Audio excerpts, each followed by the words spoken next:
जय हिंद मित्रों, मैं ललित तस्लीम अपने चैनल सावधान भारत में आपका स्वागत करता हूं।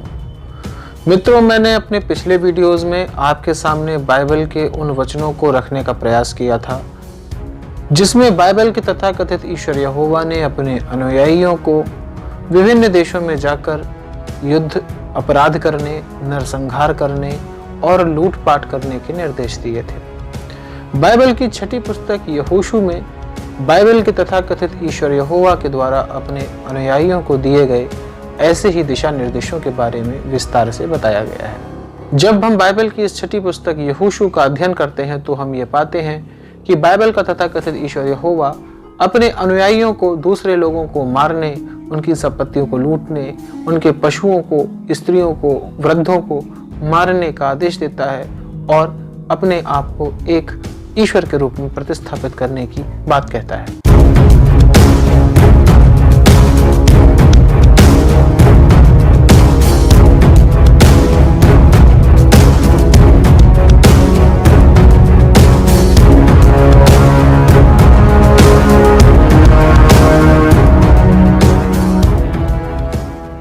मित्रों, बाइबल के इन वचनों को पढ़ने के बाद ये कहना अनुचित न होगा कि बाइबल का तथाकथित ईश्वर यहोवा बाइबल के अंदर जिस तरह से अपने अनुयायियों को इन कर्मों को करने के आदेश दे रहा है, वो आदेश एक वास्तविक ईश्वर भला कैसे दे सकता है। बाइबल का तथाकथित ईश्वर यहोवा अपने इन आदेशों के द्वारा हर वो कार्य करने का आदेश दे रहा है जो कार्य एक शैतानी कार्य है। बेजुबान जानवरों, स्त्रियों, पुरुषों, बूढ़ों, बच्चों, इनकी हत्याओं को करवाने का आदेश प्रदान करना किसी भी ईश्वर का कार्य कैसे हो सकता है। जो भी लोग यहोवा के इन आदेशों को ईश्वरीय आदेश बताते हैं या यहोवा को एक ईश्वर के रूप में प्रतिस्थापित करने का प्रयास करते हैं, उनकी बुद्धि पर केवल तरस ही खाया जा सकता है। बाइबल की इसी छठी पुस्तक यहोशू के जब आप 12वें अध्याय का अध्ययन करेंगे तो आप ये पाएंगे कि बाइबल के इस तथाकथित ईश्वर यहोवा ने इजराइल के आसपास के कुल 33 राजाओं के प्रदेशों को, उनके देशों को अपने अनुयायियों के द्वारा नष्ट करवा दिया। यरदन नदी यानी कि जॉर्डन नदी के पूर्व में स्थित दो बड़े राज्य हेशबोन और बाशान के राजाओं को मरवा दिया, उन नगरों की प्रजाओं को मरवा दिया, उनके सामानों को लुटवा दिया। इसके अलावा बाइबल के इस तथाकथित ईश्वर यहोवा ने जॉर्डन नदी के पश्चिम में स्थित 31 प्रदेशों के राजाओं और उनकी प्रजाओं का खात्मा करवा दिया। अपने अनुयायियों के द्वारा इन प्रदेशों में स्थित सभी स्त्रियों, पुरुषों, बच्चों, इन सभी को मरवा डाला, संपत्तियों को लुटवा दिया, उनको लूट लेने का आदेश दिया। तो भाइयों, बाइबल का ये तथाकथित ईश्वर यहोवा अपने इन आदेशों के द्वारा बेगुनाह स्त्रियों, पुरुषों, बच्चों, बड़ों, बूढ़ों, यहाँ तक कि बेजुबान जानवरों की हत्याएं करवाने का आदेश दे रहा है। किस दृष्टि से इसको ईश्वर माना जा सकता है। बाइबल के जिन चैप्टर्स का, जिन वचनों का मैं उल्लेख कर रहा हूँ, आपसे मेरा निवेदन है आप जाइए और बाइबल में जाकर देखिए बाइबल का तथाकथित ईश्वर यहोवा क्यों लोगों को मरवा रहा है, इसके पीछे कारण क्या है। उन लोगों ने किसी के साथ अन्याय नहीं किया।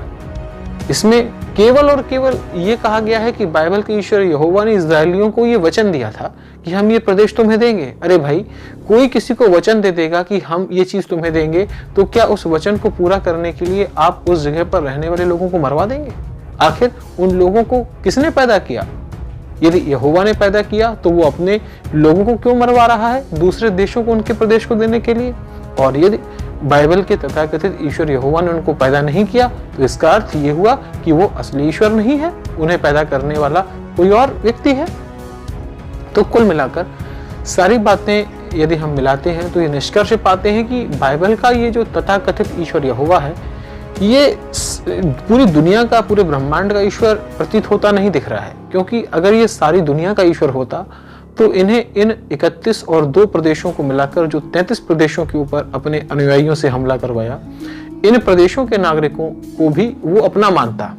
क्योंकि यदि पूरी जो दुनिया है, पूरी धरती यहोवा की है, तो उसका हर प्रदेश, हर प्राणी उसका अपना हुआ। लेकिन वो एक खास ग्रुप के अलावा दूसरे किसी भी ग्रुप को अपना नहीं मान रहा है, उनको मरवाने का आदेश दे रहा है। तो किसी भी ईश्वर के लिए ये चीज स्वीकार्य नहीं है कि वो एक समूह के लिए दूसरे समूहों को मारने का आदेश दे, जबकि दूसरे समूह ने उनका कुछ भी नहीं बिगाड़ा है।